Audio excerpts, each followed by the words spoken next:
Welcome to Impact and Influence, the podcast for current and emerging leaders to build on leadership capability, sustainability, and purpose. This series opens the door to what's possible to build a life in leadership by design, not by default. Brought to you by Regrowth Consultancy, powered by Flick It Over.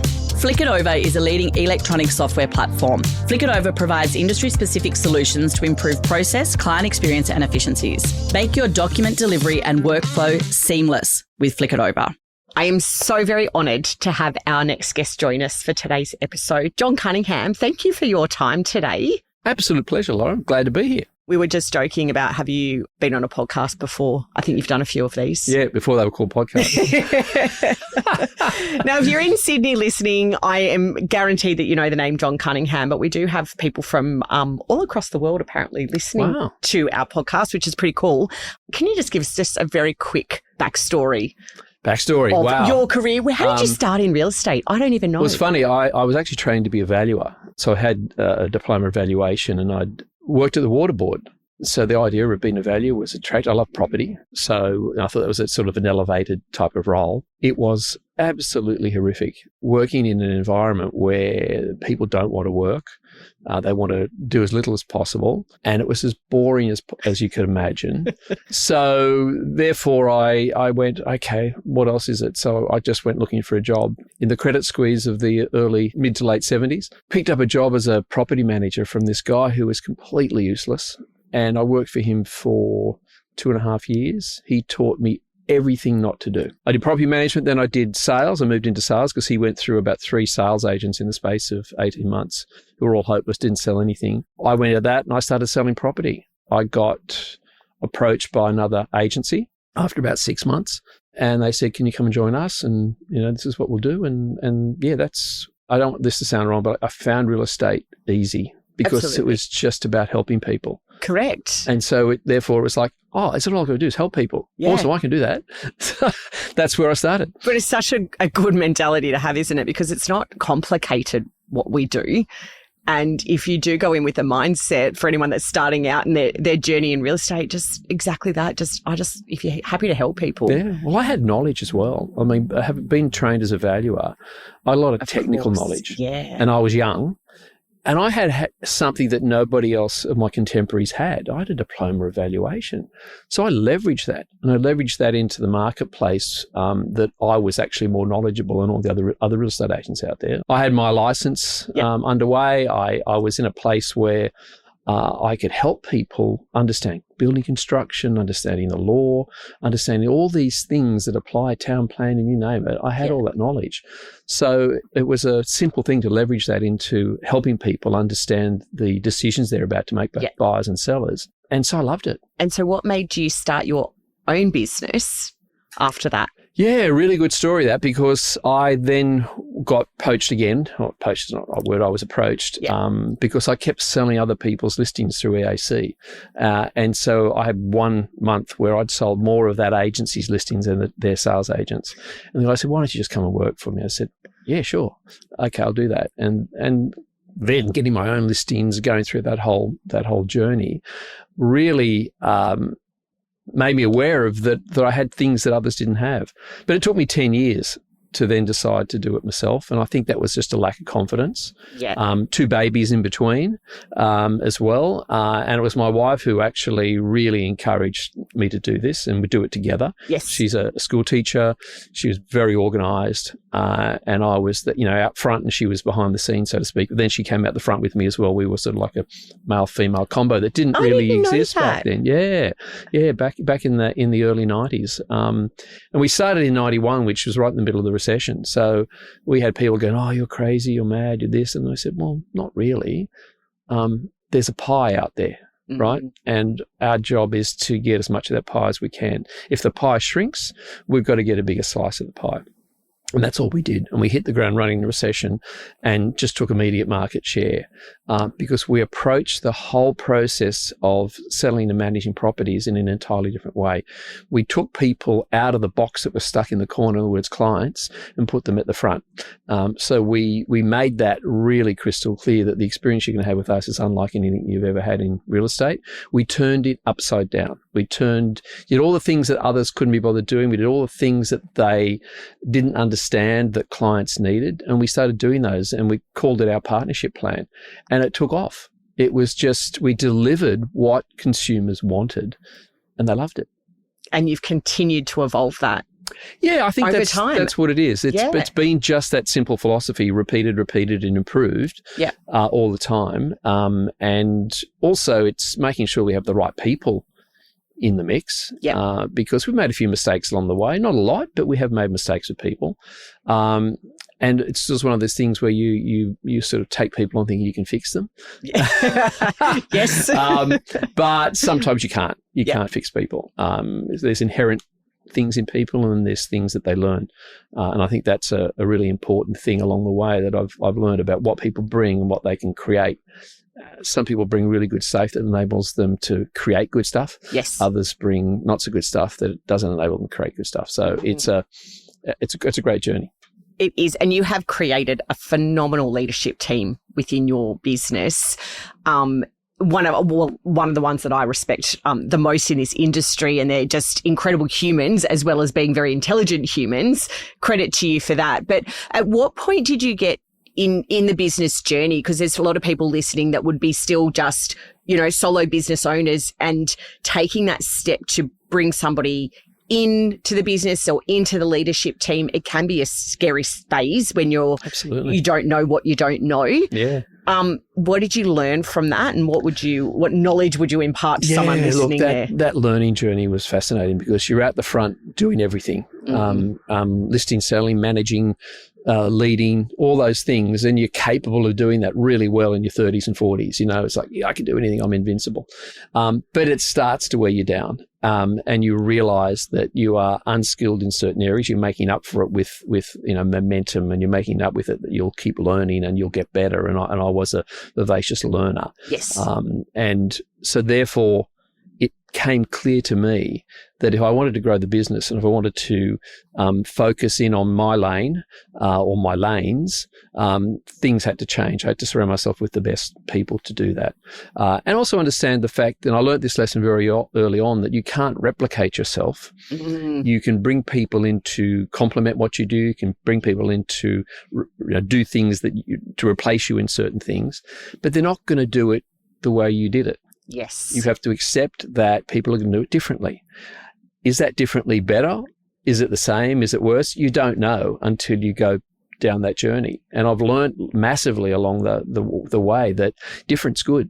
And you get more variety, you get more diversity, you get more, I suppose, learnings and ways to go, oh, hey, that's a better way of doing that. That's a great way. So I've really enjoyed that. And it was about seeing the potential in people, not healing them or fixing them, but seeing their potential, and understanding that if you get the right people with the right attitudes, what they bring, understanding what they bring is really important. And then looking at what you can create together. Yeah, I love that. Not replicating yourself, because we often think, and especially as sales agents, like we want to bring another salesperson in and they've got to have exactly the same energy and skill set, but that doesn't mean that they're going to be as successful, or that's the only way. Like, it takes all types in our industry. And I think that's what I love about it. It's the beauty of it. It's fascinating that, because otherwise, if I replicated myself, I'd have a room full of imposter syndrome people. Yeah. How did I get here? I'm not that good. Not really. But yes, it's funny, you go through that. And when I first heard about imposter syndrome, I went, that's what it is. But I learnt a lesson once. It was absolutely fascinating. It was the 2000 and was it 19? That'd make 15. No, 16 election. And I was in a room with the shadow minister, actually the Minister for Finance and the government at the time. And we were in a room of all these people, and I was representing the REI in that room. And I thought, oh my God, these are all people who are bankers and like KPMGs. And I'm like, what am I doing here? This is insane. And I'm listening to all these people talk, and none of them understood property. There was a guy from Pippa, he did, but it was a fascinating thing. And then the person who was running the show said, look, I'd like to hear from someone on the ground in the industry. John, can you da-da-da-da-da? And so I spoke and I went, articulated what I had to say. And he said, at last we can hear someone who actually knows what they're talking about. And I went, I've gone from being the dumbest guy in the room to the smartest guy in the room on this particular subject. And it was one of those moments where, because you go through imposter syndrome, you come to this place where you go, where am I going to get caught out, Oh, absolutely. We've all had those moments in our career. I still do, I'm sure. Yeah. And that was one of the pivotal moments for me, was that actually, when you're in your lane, you're the smartest guy in the room or girl in the room. Yes. Understand that. And sort of things that I was talking about, these people had no idea about. So it's okay not to know everything. Yeah. But really be the expert at what you are good at and what you do know. What a great piece of advice. You have had some incredible opportunities across your career and seen a lot of change within our industry. Absolutely. I don't even know where to start with that question, John. I think I know where you're going. But look, yes, it's been a journey of fascination. And as my good friend Michael Sheargold tells me, turn frustration into fascination. I think it was again another one of those pivotal moments in my life. Great piece of advice. Yeah, absolutely. Yeah. And so going through a journey of spending 20 years involved in the institute and president for 2 years and on the executive for 5 years and all the things that involves, and creating the summits, for example, that I think were just outstanding events every year we did those for 6 years. I don't know why they stopped actually, but they brought the industry together, and I'd hoped that they could have, and COVID came along, which changed that. But those moments of change, when you get people on the same page, and then you think, okay, we can move forward here. We can actually progress. Yeah. We can raise standards. We can raise the bar. We got new legislation, but the industry itself, on face value, got behind the concept of professionalism. But when it came to actually being held accountable, they didn't want to be. So what happens when you, as an industry, aren't prepared to hold yourself accountable, which is what a profession does? You move from being an industry to a profession which, say, the Law Society holds itself accountable, its members accountable. We wanted that for the industry. But what ended up happening was the industry wouldn't support it. So what did they get? More regulation. And this is the really interesting stupidity about it all, that once you hold yourselves accountable, government says, great, you guys have to administer that and you've got to do these things. We couldn't get ourselves to that point. And REI New South Wales was so far behind this to get this happening. A few other states, but across the country, not all institutes supported it. And certainly not all franchise groups and things like that supported it. So it was very disappointing for sort of 10 years of work to just go down the drain. But again, fascination, frustration. Yeah. I put my energies into Rise to say, okay, where's something we can do? What can we do to help people on a day-to-day basis, because the industry is its own worst enemy as far as I'm concerned. Yeah. And why have the fines been increased tenfold now on the new legislation coming through? It's because we are our own worst enemy. We get new underquoting laws because we underquote. Yeah. We find all the ways to get around legislation and regulation. And that's the crazy thing. I've got a couple of questions in there because that element of change, if we roll that back into business, because, what you were saying is, it's essentially not, we ask for better professionalism and accountability. It's the same within a business. As you're growing, you're bringing people in under your team and you want them to perform, you want them to align to values, but you have to hold yourself accountable to both of those things as well, as a leader. Correct. To show that. So I think that's really interesting. But then talk to me about the Rise initiative for those that are listening who have had their head buried in the sand and haven't heard about it. So I think it's such an important initiative that you did start. You were one of the founders of that, and I think it is really important. So please share why that started. Yeah, that was interesting. Why? Because it came out of adversity. It came out of the Christchurch massacre, and Chris Hanley kick-started that off in an incredible way. Incredible human being. And he and a group of us got together and said, what's next? What are the things that we can do to actually make a difference? Because there were things going on. Jet Xavier just released his report on mental health across the industry, and it was pretty damning. So I suggested that, and we went that way. And we thought, if we can help every business in Australia within the environments they have, their workplace environments, change and improve those spaces. The reality of anthropological studies tells us that if you have great leadership, you'll have great culture and you will have great performance as a result. It's not the other way around. Performance doesn't create performance. Performance comes from those two elements. So when you do that, that's something that we can actually help with. We can shift mindsets, particularly in leadership. And it's a sort of an upward motion and a downward motion to sort of meet in the middle again. So I think if we focus on those things that we can improve, and as a result, we get better teams operating in offices because people feel safe, both psychological and physical safety. They work in an environment that is encouraging and supportive, and that enables them to thrive. When our people thrive, our businesses thrive. So it's common sense. Not everyone's got it yet, understood it yet. But when you do create those workplace environments where people feel at home, they feel that they've got a place that they can call home, that they feel the people around them. Not everyone's going to get on, of course. But if there's a level of respect there, you get collaboration. When you collaboration, you don't get silos. You get actually working in harmony. You get people in congruence working in those environments where they're helping each other. And as a result of that, everyone wins. That's again, which probably is the main reason we aren't bigger than we are as Cunninghams, is because we don't want to compromise on that, because we all like going to work.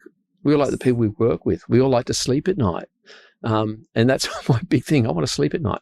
I want to be able to have holidays without worrying what's the skeletons in the closet, what's going to come out and bite me.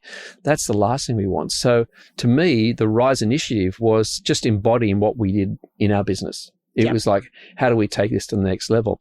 And it was something that rather than the professionalism idea, which it would embody all agencies and almost say, hey, if you're not going to be part of this, you're ostracized. It's like, hey, join this way and reverse engineer to get to that place. So that's how I see what Rise can do. It's Absolutely. Reverse engineering professionalism. That's fantastic. And it's, so for those that are listening, they're like, okay, well, how do I get this? It's literally like, it's available to all of the industry. Yeah, there's two parts to it. There's the Real Care tool, which is an app. And all you do is go onto the App Store, type in Real Care, and you get it for free. So make sure all of your team have that. Yeah, make sure all your team have it. It's a help tool in your pocket. It helps on so many different ways, but that is a tangible aspect to it. Yeah. I believe it saved lives, and that's its purpose, to improve lives. And we know of situations where it has. So it's really important that people embrace this. Give it as part as your EAP to the team, because within it there's an EAP, the domain sponsor, that will give you free counselling. Completely anonymous.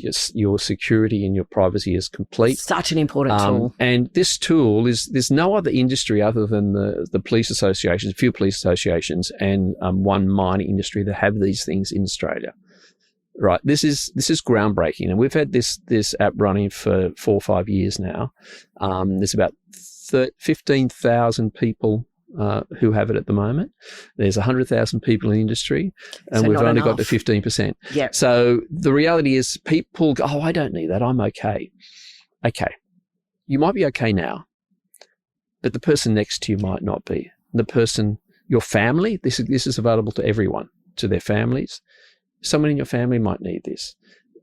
If you are oblivious, ignorant to what's going on around you and can't see the signs, you are being selfish and ignorant, all the other things that go with it. So open your eyes. See what's actually happening. Suggest the app. You can't give people advice or whatever it may be what to do, but you can head them in directions, and that's what it's all about. So the Rise Initiative is about helping people head in directions. There's a great thing that Mitch Wallace says one of the main things in leadership is to ensure that the people that walk into your office on a daily basis who work there go home at night no worse off than when they came in. But guess what? It's usually the opposite, because we're the biggest stressors in the workplace. So we as leaders can control that and have a massive influence on that. Absolutely. There's tools available to do that. The Rise Initiative has great events. It has great podcasts. It has great things that and tools on its website, massive amount of tools, playbooks, all kinds of things that you can go on to. Just type in Rise Initiative and there it is, .org.au. But just put Rise in, it'll come up. Yeah, fantastic. And I think also, like, when you were talking then around that culture piece, and it's not just about here's an app and that's going to fix everything. As a leader, this is your responsibility, and this takes time. So when you say you built this based on, the culture within Cunninghams, that is credit to you, but that just didn't happen. That's taken years and evolution and time to build that space. So for someone sitting there going, but I don't have that culture in my business right now, and I aspire to and I want it, what's your advice? Well, it all sits in leadership. It's simple as that. Unless you're willing to be a leader who empowers people, who understands the value of people, who understands that you're here as a leader to help them be the best person they can be. And as a result, you get the rewards going the other way. So it's a reciprocity process. And seeing people thrive is to me, when I look back over my career, that's been the cornerstone. It's seeing the people who I work with and the people I work for, clients, thrive. When I see that is everything, So yes, you can say, I don't have that culture. Well, if you don't have that culture, find that culture. Create an environment where you're bringing people in, or the people that you've got see a different way, not autocratic leadership. See leadership as an enabler to get people to be themselves and be their best. Find out who they are. I figured out most people don't know who they are, right? So help them find out who they are. Help them find their why. Help them find their purpose. Once you find their purpose, you can then move into the next phase, because what we're looking at in, say, what we call the Cunninghams way, which is the way that we do things, it's okay, find out your why, then find out what you do really well. Find out the best way of how you can execute that, and then surround yourself with the right people who will help you do that. So when you get the who and the when involved in the whole thing, you actually understand what you're here for. And you can execute strategies, you can create strategies, you can create standards, you can create pillars, or whatever you want to call them, based around that why, and understanding at the end of the day who's going to execute these things really well. So when you create a culture, people have to understand, when people come into your culture, what is actually this culture about? What's it? People come into our office and say, I can feel it. Yes. I can feel it. It's in the people. They're friendly. They're happy. They're not everyone's happy every day, but No, absolutely. So there's all kinds of reasons, but the reality is we're there to help each other. Yeah. And when you help each other, you then create a space, and it's all about creating that space to be yourself. And so that's what I think we've been able to do. And sure, it's challenging at times, and nothing's perfect, but I think we've got a pretty good place to be. We won an award recently, which was quite an interesting surprise. We entered the REB Innovation Award last year, and so last year or early this year, sometime early this year. That's all right. And we approached it in an entirely different way. Innovation awards have always been about tech, adopting tech and being innovative. And we approached it in how we do business, the Cunninghams way. How do we do business? What are the things that we do that are different, have more value? And how do we articulate that to both our clients and to our team as to how important these things. So, the manner in which we work and the methods in which we use to do that, the manner for us is everything. Yes. It's our human trait. Our attitudes and all our beliefs and all the things come into the manner in which we operate. And where's that coming from? Is it coming from a place of care? Is it coming from a place of help? Is it coming from a place of support, safety, all those things for everyone? Because you mentioned earlier, people don't know what they don't know. And that's within a team, and it's also particularly with our clients. Yes. For us to create the space for our clients to understand what's important, and then to show them the methods that we're going to use and the strategies we're going to adopt to do that, and they go, yeah, understand it. That makes sense to me. Yeah, I get it. Yeah, right. You've just filling in gaps to enable people to make good decisions. And it's no different with your team. Getting them to a place where they go, I understand. Right, gotcha. Now I can make a better decision on what I'm going to do here because I have clarity. And when clarity comes into space, you can then create a really calm environment to work in. Without clarity, you can't create calmness. I love calm. I'm a calm kid. You are one of the most calm people that I know. But I have blown up, and I did a massive blow up recently. You've probably heard about that one. No, I can't imagine it. No, I didn't hear about it. Long ago. It wasn't that long ago. And it was a matter that I felt so passionate about. Yeah.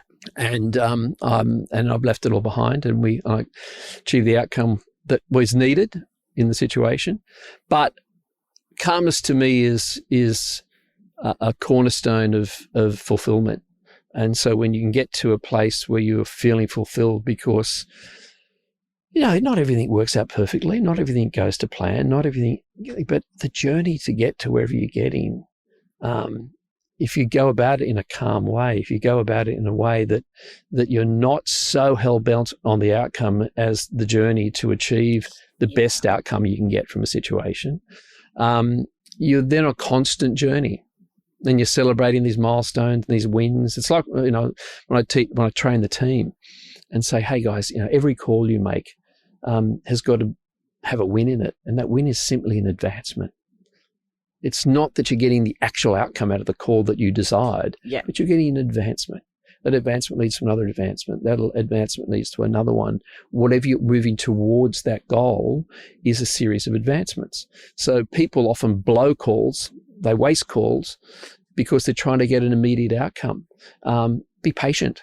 Yes. Patience is such an important thing, as is curiosity. So, when you add curiosity into the mix of all those things, be more curious, discover more, and you will achieve incredible things, because they're two of the massive ones that I've studied a lot of very, very successful people, particularly in this industry. Yes. And their patience and curiosity are critical.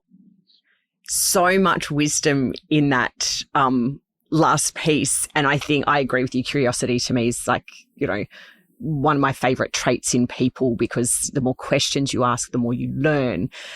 From a leader's perspective, when you're developing leaders, because you have done that so successfully in your business, what are some of the other traits that you look for when you're developing leaders to bring them on that journey? Yeah, look, it's a really interesting one. It's I sort of call this the paper test. If someone's walking down the street, or someone's walking down a corridor, and a bit of paper's on the ground, those that bend over and pick that piece of paper up are potential outstanding leaders, in my view. And when you see that and you recognize people doing things they don't have to do, I think that is, to me, one of the greatest things, and I look for that. And the paper is just an analogy, as to what that may be. Yeah. And so I walk my dog most mornings, and I walk over the Queenscliff Bridge down to the beach, and I see broken glass along the thing. I'll stop and pick that up, right? And I think I'm walking down here at 8 o'clock, and there's been people walking past here for 2 hours, and no one's bothered to pick up a broken bottle. And I think, wow, that's a fascinating assessment of society. And I love Maslow's theory around this, and his theory of hierarchy. And you get people who are in the survivor mode, you're getting people in strive mode and thrive mode, and then you get into that self-actualization mode of. Yeah. And I wonder how many people understand that this is part of their journey. it's funny, these little things that I see in people and go, wow, that's a trait. And those traits that you can develop, because that is both a mindset and a belief set of traits that you can develop. Yeah. So when you look at those people and go, okay, what's next for them? What are they prepared to do? Are they prepared to discover more about themselves, first of all? And then what are they going to find? And I think a lot of my leaders have sort of, like Andrew is great. I remember one of the first things that I was talking to him about leadership. I said, there's the high road and there's the low road. The high road's easy, right? The low road's easy. Yeah. Downhill. It's all down, it's easy. But then it gets harder because you've got to come back uphill.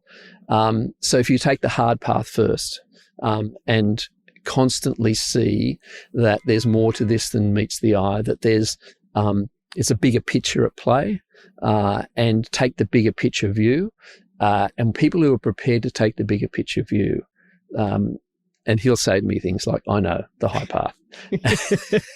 and it's different for different people. And he is one of the people that's really embraced that and went to another level. And his performance went to another level when he embraced leadership, when he embraced that there's more to this than meets the eye. Yes. And the generosity piece, I think in seeing people who are generous, again, I see future leaders. People who are holding on to their precious, like Gollum, and never letting go. They're never going to progress to the level. They might look. I'm not going to say they never. No. They're just going to progress in a different way. Will they be great leaders, or will they just be people who charge through and keep charging through until it all comes crashing down, and they get to it and go, oh shit, what happened? My life just went past, and all I was doing was charging. And grinding and all that sort of stuff. And it's like, oh, geez, grinding's hard. Yeah. Get to a place where, you're actually feeling good, and you've got a family that loves you and you love and you're spending time with, and you can all get the best from each other rather than this grind and push and hustle and bustle. And it's just like, man, I remember hearing that and going, oh, geez, I don't grind and hustle enough. I prefer thriving. That's about it. Absolutely. Yeah. And look, I think it's a challenge that we have in our industry with developing leaders. And please, if you disagree, I'd love to hear your thoughts. But around tenure, just because I've been doing something for so long means I should be a leader, or I'm a high performer, which means I should have a right to that. And from everything that you've just said, it's almost the opposite of that to start with. It is, yeah. The Pathway to Partnership for us, for example, the program we bring people onto, has a tenure component in it, but it's not a fixed tenure component. Yeah. It's about what have you done in that tenure? Correct. What attributes have you shown? What leadership attributes have you shown? What is your belief in the business and the brand and the people? How have you supported others? How have you been generous? How have you been collaborative? They're the things that are far, far more important than tenure. And I think that is something that, and again, for us, it's not about just sales agents. And I challenged that model years ago. I said, what is these business just with sales agents as partners? Yes. They can, yes, they're bringing the revenue. They're not the heart and soul of the business, though. Yes. What about your heart and soul? What about your engine room? What about the people who actually do what's needed to get these people to shine? That's where the business is really got its foundations, is in the rest of the leadership team, the rest of the people who thrive and enable and encourage and help people up on their journeys, and as a result have such strong belief in the brand. They're the people you should have in their business as partners. We've now got 13, and with a couple of people in the 2026, I think there's 3 in the 2026 program as well. And that's simply for people who are changing the way they see leadership because they want to take the next level, right? And it's not about just making more money. Yeah, it's actually being better people. And so again, we could be a lot bigger. We're a large business, but we're not like some of the high flying businesses that we have around us nowadays. They didn't exist 10 years ago, and they certainly didn't exist 35 years ago when we started our business. Yes. But we've grown steadily. We've increased market share every year. We always make a profit, and everyone gets a great dividend. And they love seeing the business grow and thrive. So that's what I call a sustainable business. Absolutely. And you've stayed true to who you are and honestly, the business you want. I've been very successful. And I think, God, how much more successful do I want to be? It's really interesting. I challenge that in a lot of people. And there's prices you pay for those things. And so, I'm fascinated with how people see what actual success is. Great question. And it is, and success looks different for everybody, doesn't it? There's no right or wrong to that. Yeah. So it's not about the biggest business. It's not about the most money. It's whatever it is. It can be different to everybody. So I think for me, it's like be okay with whatever your success looks like and own it. Don't compare. Yeah. Don't compare. Don't judge. And I know a lot of super successful businesses that I admire, and I just say to them, I couldn't do what you do. And some of them say to me, I wish I hadn't. Well, that's interesting, isn't it? It's really interesting that. And, some of the guys, I'd just like to go back selling real estate. But I just got so many responsibilities, got so much stress, so much of this. And I think I've got enough as it is, but do I want more? Yeah. And I'm at the end of it all, so don't worry about me. I don't have to be here, but I still love it. I still love the people. Yeah. And I still love growing people and training young agents coming through and helping them. And as long as I'm relevant, and what I've got to say is relevant, I'm happy to contribute. As soon as they say to me, John, you're not relevant anymore, I go, no problem, I'm going surfing. See you later. I love it. There's definitely still relevance in what you have to say. My last final question for you is, over your career, what is the one leadership lesson that you wish you knew sooner? There's a couple. One of the clear ones to me was to let go to grow. And that's growth because growth is an interesting definition as well as to what growth really is. And that was more about letting go of being captain, coach, leading, try scorer concept of being on top of everything. Then I enabled that to expand into letting go of a whole range of things, having people swim in their lanes and I'm not getting into their lanes. That was probably the really big one for me. And the other one was actually, I suppose, understanding that leadership isn't what most people think it is. Leadership is, to my mind, it's no longer about you. It's about everyone else. And if you are a great leader, you will see that as the greatest legacy or success that you can have is the success of others. And so moving away from that it been about me, I've still got my name on the door, but I sort of forget. It's funny that my wife and my kids talk about, Cunningham signed, and it doesn't register that that's me. Yeah. That's the brand. It is that sort of whole letting go component and seeing that there's a lot more to this than you. Absolutely inspiring. Thank you very much for your time. I know how busy you are, and I really do appreciate you joining us today. Absolute pleasure, Lauren. Thank you. Thanks for joining us on this episode of Impact and Influence. Click follow to get notified about future episodes. Leaving a review helps others find the podcast. And to learn more about our courses, our study tours, conferences, keynote topics and our services, or how simply we might be able to help support you in taking you to places you never thought possible, please visit regrowthkyliewalsh.com. Impact and Influence, brought to you by Regrowth Consultancy, powered by Flick It Over. Flick It Over is a leading electronic software platform. Flick It Over provides industry-specific solutions to improve process, client experience and efficiencies. Make your document delivery and workflow seamless with Flick It Over.